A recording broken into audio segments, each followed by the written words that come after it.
Hello, village. This is Hakima. Your turn. No, it's not. You're Shym. And this is Shym. Start over. I'll do the intro. Okay. Hello, village. This is Hakima. And this is Shym. Stop stealing my voice. Start over. I'm going to do the intro. I am. Go ahead. Hello, village. Hakima and Shym here from the road on Hakima and Shym's excellent adventure road trip. Don't make noise with the bag as much as you can. What bag? At your feet. The bag at your feet. Oh. Plastic bag. Oh. Alright. Here we are in beautiful Arizona. It's about 8:04 p.m. Central Time. Night is falling, the sun is setting. The moon is rising. Beautiful pastoral scenery all around us. And this is day two. Day 2. So day 1, traveled to Oklahoma City to visit Danielle And Dee and Dee Dee. We ate a Genghis grill. They put egg in my food, and so I had to reorder. It was fine. Then we went on to Amarillo, Texas, otherwise known as Amarillo, Texas. We did see a few, or at least I saw a few armadillos along the way. None of them living. None of them living. Good omens for what was to come. And stayed in the cutest little Airbnb ever. Called The Jungle. Mad, crazy jungle motif all throughout this apartment. Every little detail. Very committed. Yes, very committed. This person commits to a theme, they commit. They really did. 5 star. 5 star out of 5 star, though. So we just accidentally paused the recording. You don't know that. So we didn't have to mention it. No, but it might feel incoherent or not cohesive the way we will start back from where we left off. So I'm just letting people know, in case it sounds funny. Well, it will now. Well, at least we're owning it. So we're each going to take turns telling why we are taking the road trip. That's correct. We're going to do it in no particular order and going back and forth. Hakima, why don't you start? So one of the reasons I'm taking the road trip is to spend time with you, Shym. I enjoy traveling with you. We've done many trips together. And especially since you're planning to... Hey. Don't out my plans. Oh, never mind. I just want to spend time with you. Great. I am coming in part because I want to be a part of your travel, Hakima, and help along the way, doulaing your processes in a few different ways that I will leave up to anyone who's listening. I will leave up to their imaginations, or they can ask questions if they really feel like it.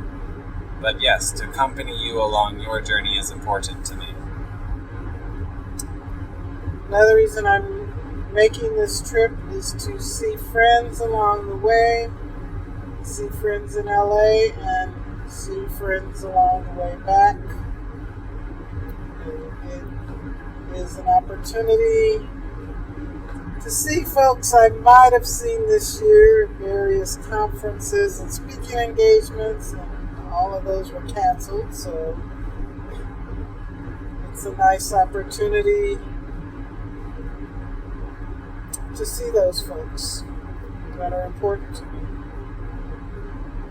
I am excited. I have never been to a desert until right this moment, and really wanted to come and be in different kinds of desert as well. So being able to travel through New Mexico, well, and actually including Amarillo, Texas, or Amarillo, going from the Dust Bowl down through New Mexico and Arizona and into LA, and then we'll be coming back up through Nevada and Utah, southern Utah, and finishing out in Colorado. Just excited to get to know some new terrain, pick up some cultural vibes, feel the air quality and kind of people that inhabit these spaces, as well as it seems that there is a lot more connection to native and indigenous peoples around here, in part obvious because of the big reservations of the Navajo and the Hopi and the Utes, and just really wanted to connect with the land in a way I'd not ever connected before, feeling really drawn to the desert. And I would second that. That would be a third reason I'm making the trip. I want to see people, but I also want to see places. And we are moving through many states. Missouri, Oklahoma, Kansas, Missouri, Kansas, Oklahoma, Texas, New Mexico, Arizona, California, Nevada, Utah, Colorado, and then back to Kansas and Missouri again. So it's a total of 10 states that we're passing through in this the full round trip. So just getting to see these places and spaces. I was telling Shym I made this trip, or a similar trip, when I was 12 years old with my mother. We drove from Kansas City out to LA and back again. So I'm eager to reconnect to those memories and make new memories of the land. Where's everybody? Oh, I didn't have my lights on apparently. I didn't think you did. Thank you for telling me. I almost said something. I thought, well, those lights are on. Yeah, it was.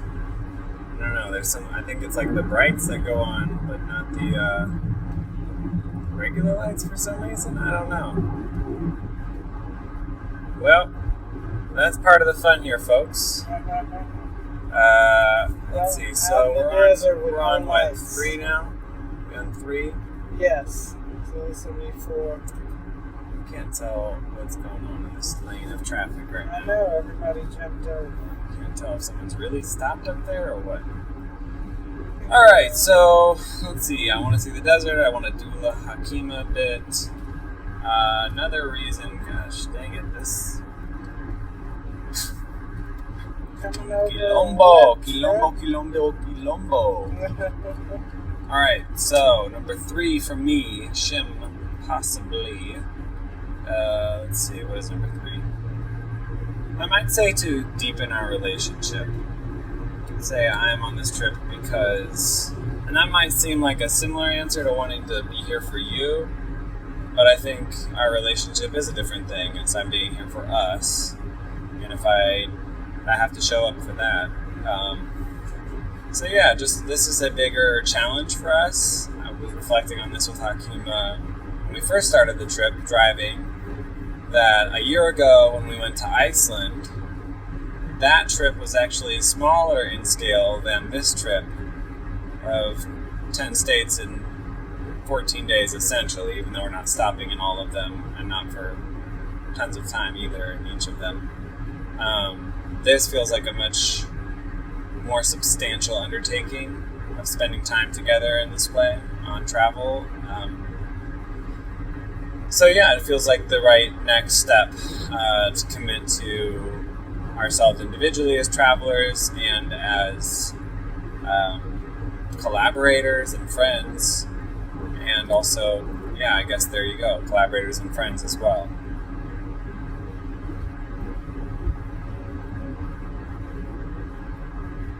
Yes, I agree. I don't know if this is another reason. I'm just piggybacking off what you said, that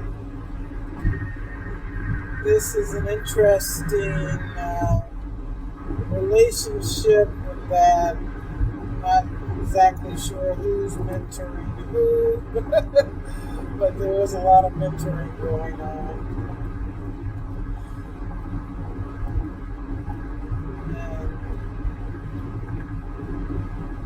Yeah, I just want more of whatever it is. It's definitely a commitment, and I'm learning to walk deeper in commitment with other human beings. And so this is more of that. Is that your reason, number 4?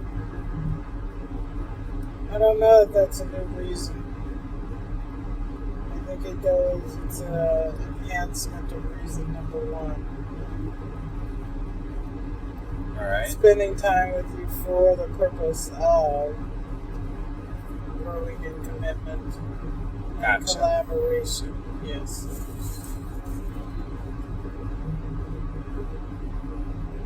So, my reason number 4 would be to spend time with myself. Which seems odd after what I just said, but I think this trip will lend lots of time for a long time, especially when we're in destinations. You'll have things you want to do, I'll have things I want to do. But having time alone is really, really important to me. It's necessary. And I really need to be alone with my thoughts. So I'm also taking this trip to enjoy some time of solitude.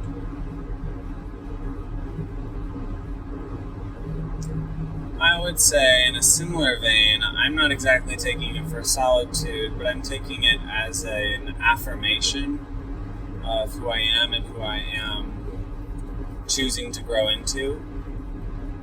This is another test, but more so a trust that a greater knowing has my back, that I will learn what I need to learn when I lean into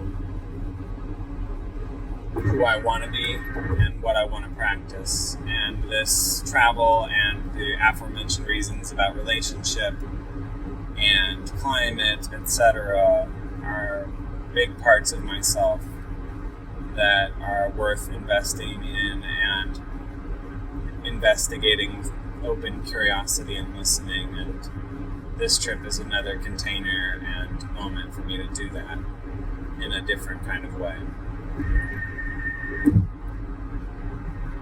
And I would say my 5th reason for taking this trip is to discover the mystery.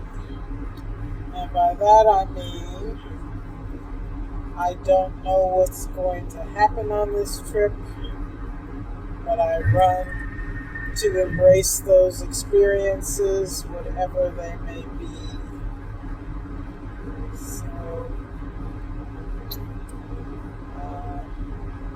I'm embracing the mystery of what will become and what lessons I will learn as a result of the experiences of this trip.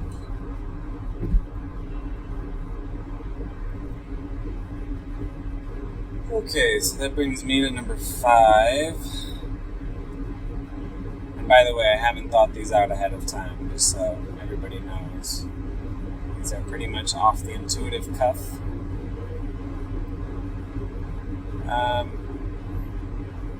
Well, my intuition said, I don't know if this is me expounding upon an earlier one or not, but I'd say building community and meeting the people I need to continue building community with.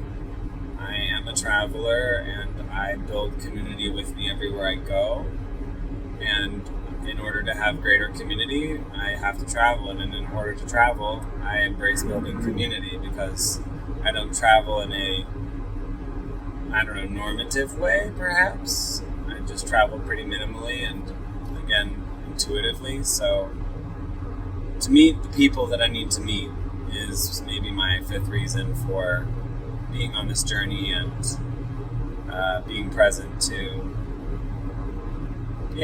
all the aforementioned reasons, I guess. So 5 is probably the glue that brings all of those other reasons together, I think. Well, I have a 6th reason. No. What? No. That's way too many. Oh, stop it. I can have as many reasons as I want. No. This is anarchy. The 6th reason actually does have to do with anarchy. Perfect. I think America needs to see us together. Hey America. I think there's a lesson for others in our friendship. And while we are seeing the world together, the world is also experiencing seeing us together. And I think that's instructional. Well, and if I'm going to expound on that, which I am, we're also seeing the world apart because of our different experiences and lenses, which is so imperative to continuing to develop our relationship. And that's why you and I believe in our relationship as important to let the world in on some level, because we really do see the world together and apart and value the two at the same time. Yep, I agree.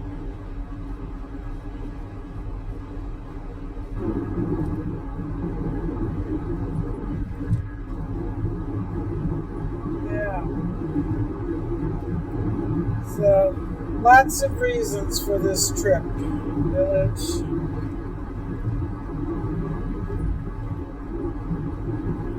But I think mostly we just go with our gut on a lot of things, and we're pretty much in agreement that this trip needed to happen, or should happen. I'm going to clarify and say that yes, we go with our gut, but I've been saying this a lot lately, and I think it's really important. I am going with my gut and my heart. I'm going with them connected. I'm listening to my gut and my heart at the same time, and that's what this is for me, because listening to one or the other can very much lead to an imbalance of,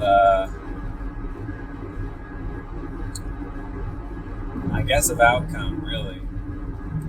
Or impact. Maybe impact is the right word there, because it's like intention versus impact. I think if you just lead from either your gut or your heart, chances are your impact, or the impact that has on you, will be more, out of balance in the other, and the opposite. If you're too much in your heart and not enough in your gut, you're not really thinking clearly and rootedly, or, in this world, this realm, whatever you want to call it. And if you're acting mostly from your gut and not so much connected to your heart, my motorcycle. If you're acting with your gut and not as connected with your heart, then I think that one sounds a little more obvious, but you're not filtering it through as much compassion and openness and empathy. So for me, it's twofold.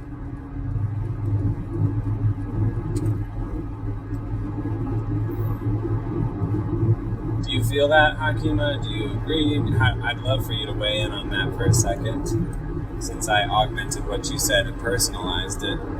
Well, I feel like I'm still discovering those lessons, leading from head, leading from heart, leading from instinct or gut. I feel like I'm still very much embroiled in balancing the three. So I'm still finding my way.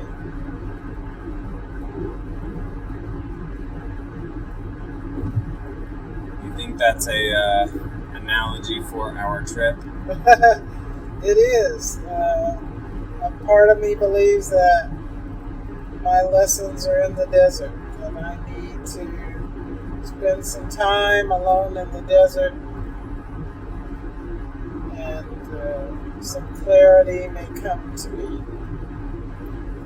And of that, we are of the same ilk. Same cloth, cut from the same cloth. Same instinct there. Been feeling into that for a while myself. We're also listening to The Alchemist, the audiobook. Right now, we started it just a little bit ago. If you haven't listened to that, whoever's listening, I recommend it. It's very much an allegory of what we are actually embodying right now. Pretty similar, about somebody making a trip to and through the desert, listening to head, heart, gut along the way, and understanding the language of the world.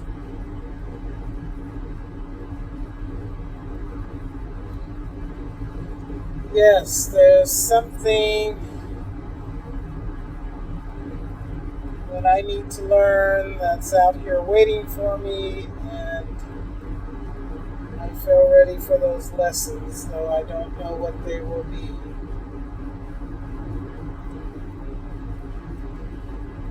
I want to embrace them, nonetheless.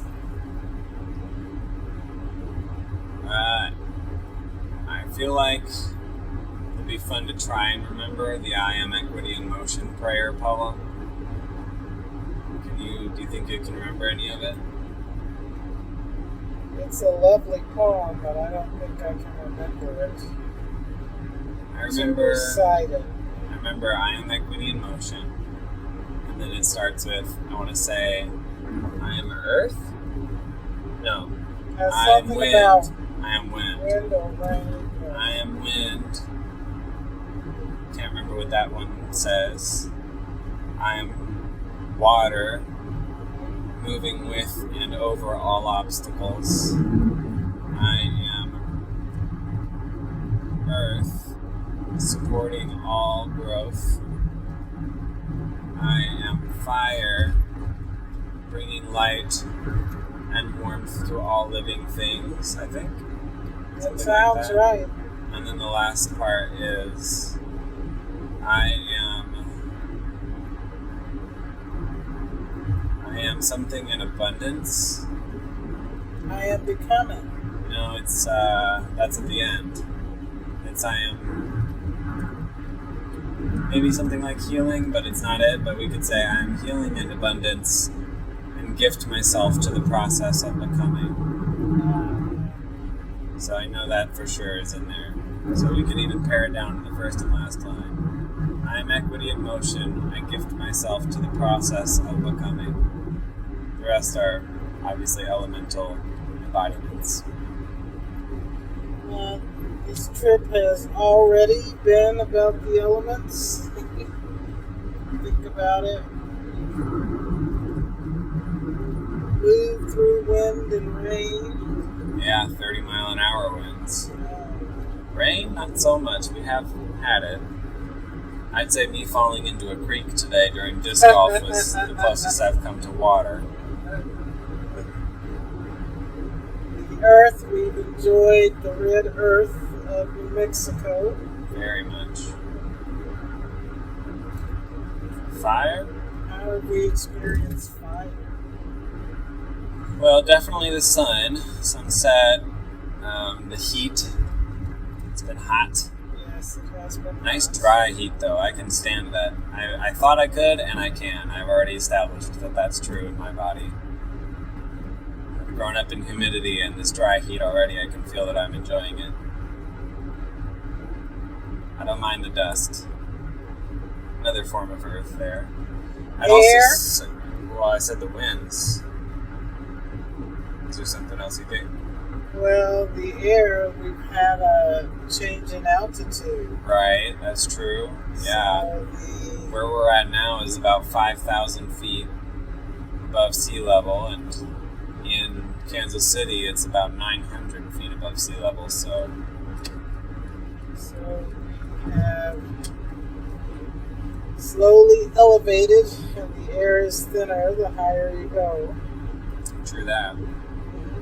I was going to say that fire, too, is the spiritual journey, so burning through that. We also were listening to Ibram X. Kendi's book, Stamped from the Beginning. Oh, that was so intense. That wrecked us within 20 minutes, I'd I say. know, we didn't listen to it very long at all. It was so intense.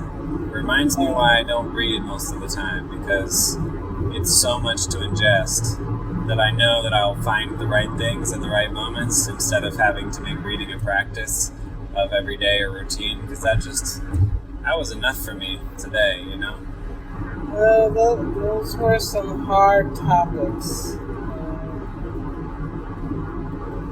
Especially for me as a black woman, I don't know exactly how some of that hits you, but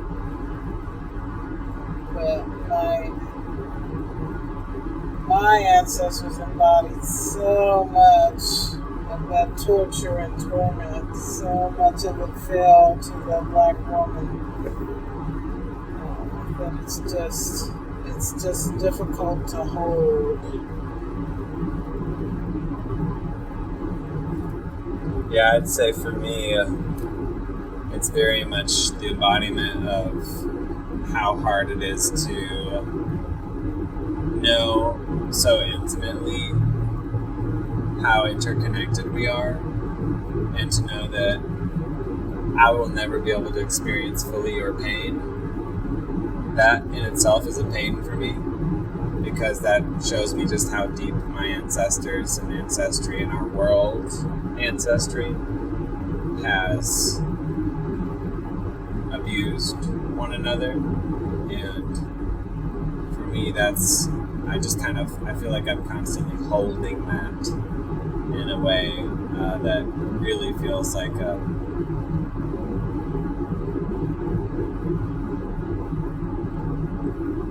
it's a longer term feeling. I don't know any better way to describe that. The way I think about it is it's like this big old net, almost like the World Wide Web embodied on around the Earth, or this spider web around the Earth that feels like it's holding it all together, and it's extremely fraught with horrifying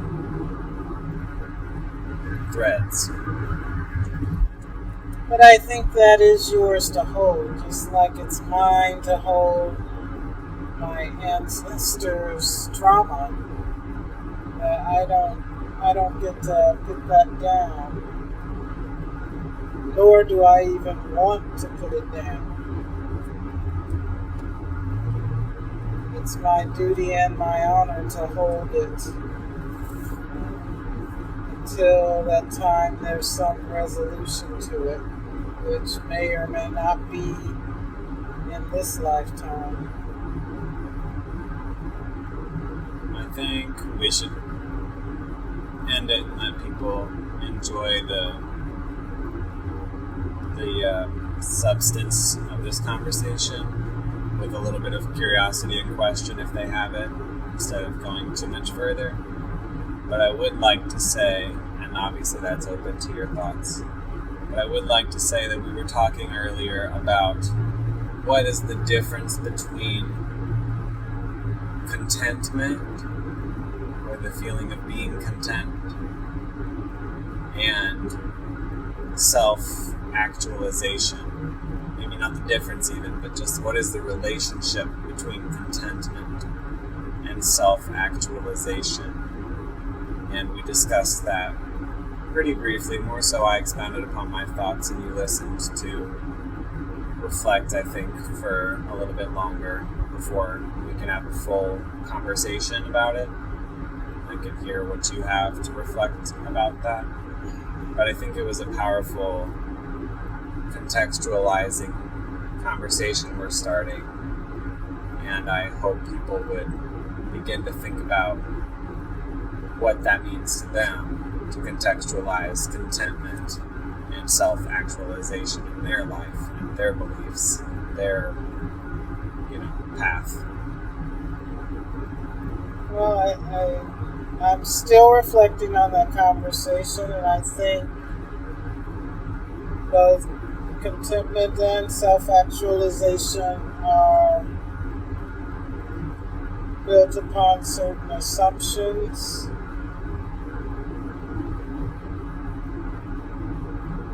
About our most elemental selves, who we are as just beings, and so much all of this world has to fall away to get to those most elemental parts of ourselves. But this life in these bodies and on this plane serves to distract us and keep us from really knowing ourselves as we can be fully known. It's a journey, like the journey we're on. It's funny, I would say it serves to direct us, not distract. Really? Because that's pretty opposite. I don't think they are.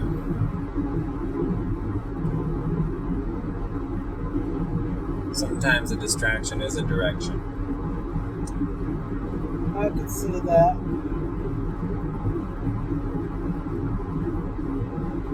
People do it all the time in certain forms of warfare.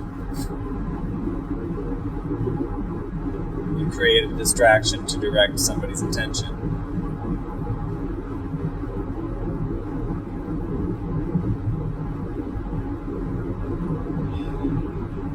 Life on this planet is certainly a distraction. And it directs us.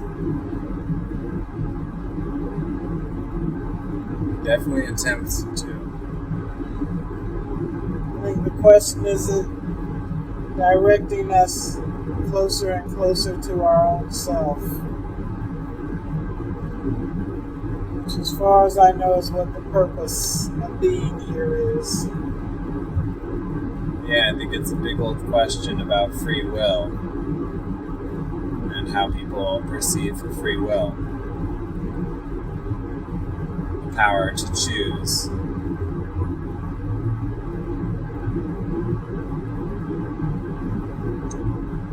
Hold your power, people. The power to choose in spite of circumstances. You have to have that.